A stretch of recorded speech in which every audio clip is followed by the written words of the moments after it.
as much as I want to identify as a global citizen, I acknowledge that my European identity is much stronger. And yes, I call myself a European. I realize that I'm much more familiar with the European history, philosophy, or art than, say, the Chinese philosophy or art. And I was born in 1991 in Russia, in Moscow, just a few months before the Soviet Union collapsed. And for me, in the 90s, I grew up in the 90s when Russia was transitioning from the communist dictatorship to what back then seemed a liberal democracy. And to me, Europe embodied everything that we were hoping to have in Russia in a few years, and that we probably had for a decade or so. And that new democratic Russia, open democratic liberal Russia, felt like part of Europe. And it's hard to believe now, but at some point, Russia was even considered as a potential member of the European Union. And another moment when I appreciated being European is I was in high school, and it was my first trip abroad. It was a rather cheap bus trip across Europe, and in a matter of 2 weeks, I guess, I've seen more countries than in my previous 15 years of living. So in a matter of 2 weeks, I saw the Eiffel Tower, the Berlin Wall, I sailed the Amsterdam canals, so Warsaw, I saw Brussels, and that was mind-blowing how easily you can move around if you are in Europe. How everything feels so close. I remember that feeling a few years ago when I was at a conference with my friends, and the flight from Cologne to London was cancelled, and instead we took a train, and in a matter of 4 hours we crossed 4 countries. Again, I felt how everything is close in Europe, and this is what I like about this continent. By the way, I used to repeat again and again that people in Europe, people who can enjoy this free travel, for example, they take a lot of things for granted. So now I live in London, but I still have a Russian passport. And I live right next to King's Cross. So in theory, if it wasn't for a lockdown, in 3 hours, I could be in Paris eating a croissant. But this is in theory. On practice, even apart from the lockdowns, I need a visa, and getting a visa takes several weeks. You have to pay a fee, you have to wait for a response and hope for the bureaucrats to approve that you are a reliable citizen. So that's what I used to say, you shouldn't take these things for granted.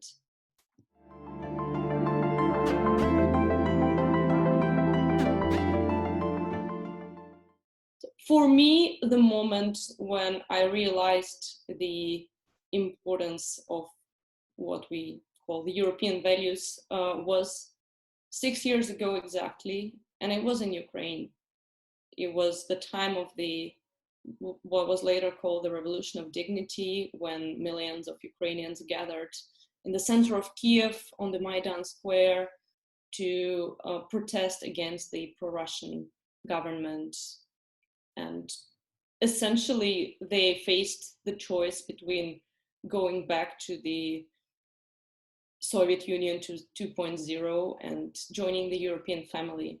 And they were waving the flags of Europe, and they were willing to sacrifice even their lives to become part of this European family. And that's when I realized that despite a lot of criticism of the modern Europe that I sometimes find valid, like things related to bureaucracy and like lack of vision.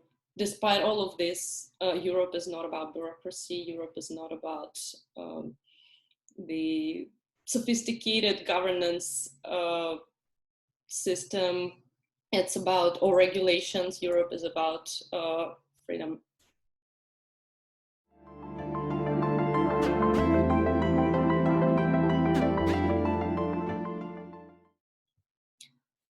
I guess since I'm based in London, I'm expected to say that the worst moment was Brexit.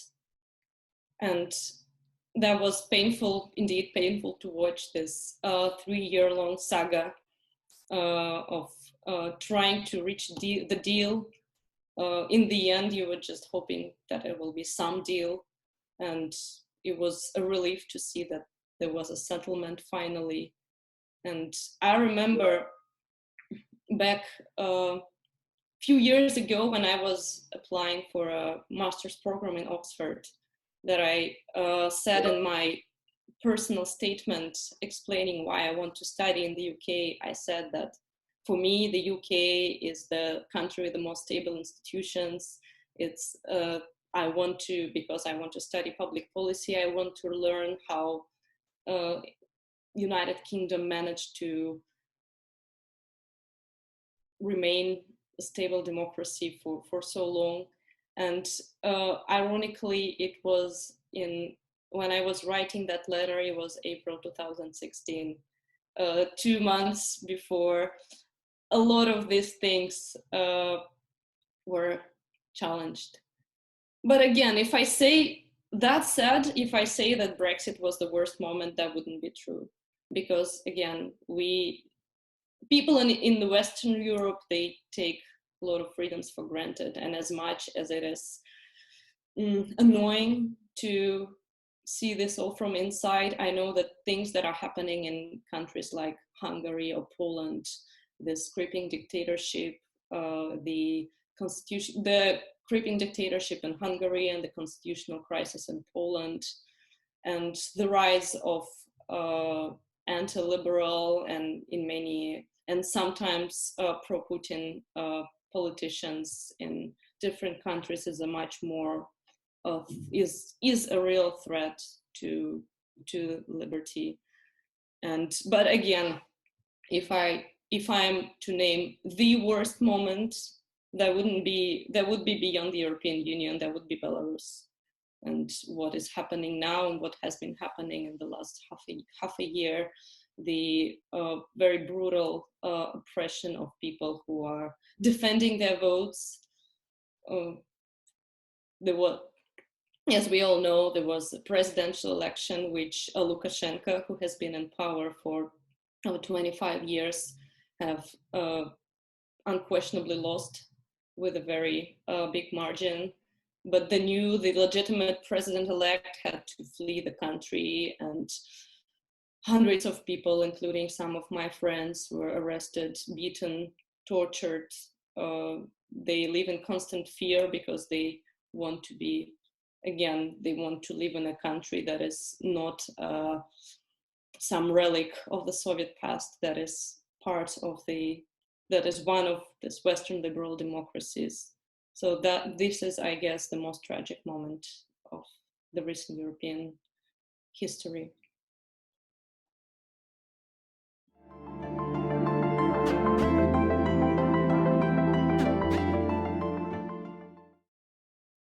Again, as I mentioned, that was probably the Ukrainian Revolution of Dignity. And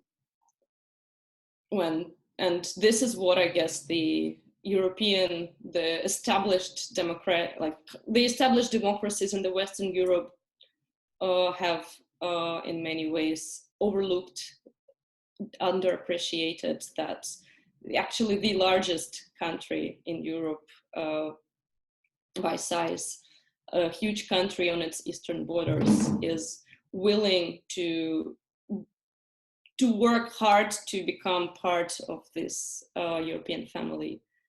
And afterwards, after I saw those brave people in Kiev, few months later, I decided to move myself to Ukraine from Moscow to Kiev and work there with a team of reformers who were promoting and developing and promoting the free market reforms in Ukraine. And I was, in the next couple of years, I was traveling a lot across Ukraine, talking to mostly the young generation, my generation. So people who are born a bit before or soon after the Soviet Union collapsed, and who knew that the choice was very real. And that was a true inspiration for me to talk to those people, to see that somebody for whom things like liberty, democracy, open society are not just words, who literally had to fight for them. Yeah, I think a lot about this difference between people who take liberties for granted and people who have to fight for them. And I'm meeting a lot of liberal-minded people who, for whom liberty means something more, something tangible in countries like Eastern Europe or Latin America. Or recently, I met a few people from Hong Kong who also, for whom it was a very real thing, the necessity to defend your civil rights against sometimes a violent regime. In the light of what many of us see as the crisis of European values and the rise of anti-liberal movements from both the far left and the far right in many countries, from Poland and Hungary to the United Kingdom and France. In this context, it's very important that we hear more voices from Eastern Europe, from people who had to witness what fighting for liberty actually means, from Georgia, from Moldova, from Ukraine, from Belarus, from Lithuania, from Latvia, from countries for whom it was not a choice between a better or a worse regulatory regime. It was a choice between being part of a dictatorial union and part of a union that was founded on a very different principle. There appears to be this perception, not just with climate change, but with global challenges such as COVID-19, the pandemic, also new technologies, that authoritarian states are better equipped or more effective at tackling these. That's a very good question. That seems to be a rising perspective, and apparently 53% of young Europeans believe that that's the case with climate change. Just, in the sense that it's this global challenge. Yes, so yes. So if we talk about the global challenges, as far as I understand, there is a unfortunately growing number of people who believe that authoritarian countries are better equipped at answering them. So in particular, what comes to my mind is the COVID-19 pandemic. And people are saying that, look at China, they managed to get back to normal in a matter of few months, while here in Europe, we are entering the new lockdown, and we don't know, despite that the vaccination has started, we don't know where's the end to all of this. But answering this concern, I should just start with a very obvious question. Why did the pandemic even start? Wasn't it because China was suppressing the voices of the doctors who were concerned? Wasn't it because there is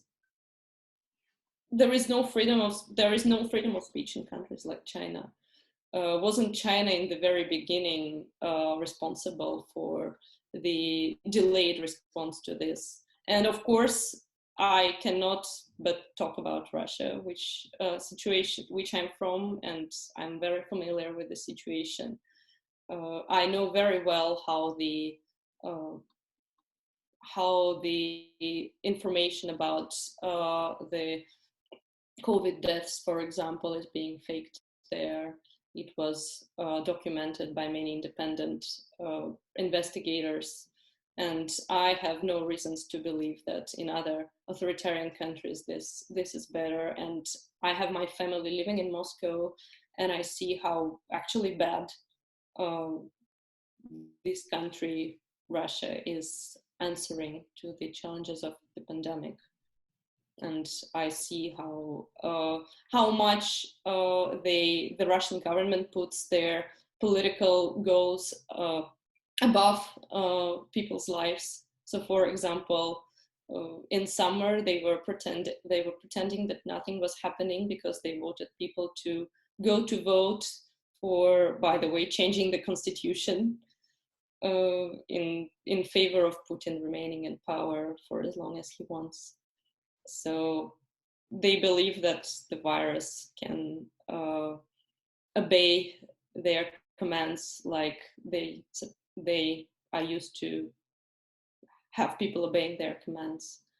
So I can assure that no authoritarian countries which suppress freedom of speech can it may seem from distance that they're tackling it better, but they don't.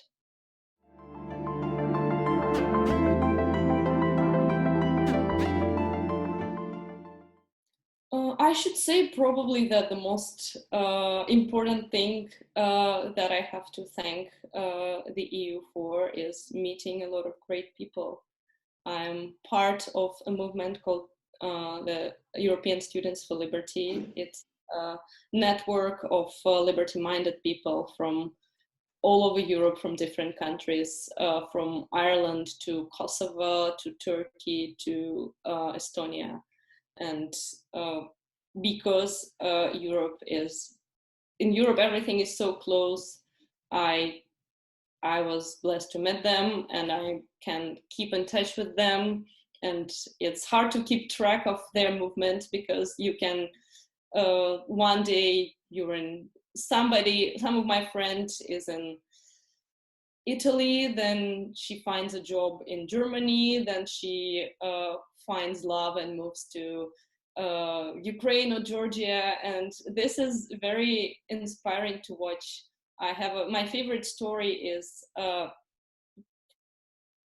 I shared at a conference in a talk my experience of being an independent elected councillor in Moscow, in the Moscow City Council, and that inspired my Lithuanian friends to run for office in Vilnius and get elected. So suddenly some experience appears to be transferable. And again, we can have European-wide campaigns, such as, for example, there is an End the Drug War campaign, which was started by my friend from Belarus and picked up by my friends from Serbia. So there are some common causes that are better addressed altogether.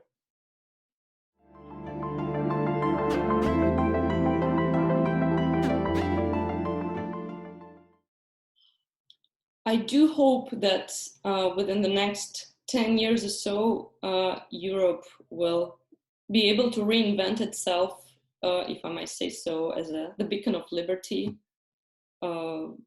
not just some bureaucratic entity or what it's criticized today for. So people in Ukraine in 2015 or in Georgia 10 years before that, they were waving European flags at the rallies and willing to sacrifice their lives for, not because they wanted their representatives to be in Brussels or because they wanted to be subject to some unified standards or harmonized taxation. They wanted to embrace the values of free travel, free trade, free speech, and just freedom in all aspects. And they wanted to have the opposite of what they have witnessed for 70 years of the Soviet rule.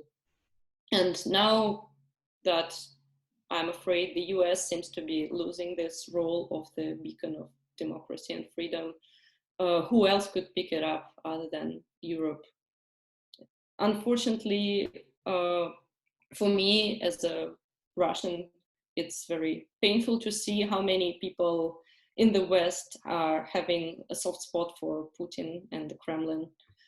And I see that in many places it's happening because people get disappointed in the traditional parties and political movements. And this is being used by the Russian propaganda to spread rumors, to spread disinformation. There were some really ridiculous cases, like, for example, during the conflict in Catalonia, they were Russian trolls who were being exposed, supporting both sides. So it's not about promoting some consistent agenda, it's just about destabilizing the principles of the institutions altogether. So I see that in many Western countries, not just Europe, but primarily Europe, the population is being disappointed, and in many cases for a reason, in the traditional political parties and movements. And unfortunately, this gap is being filled with populists of all sorts, populists on the right, populists on the left.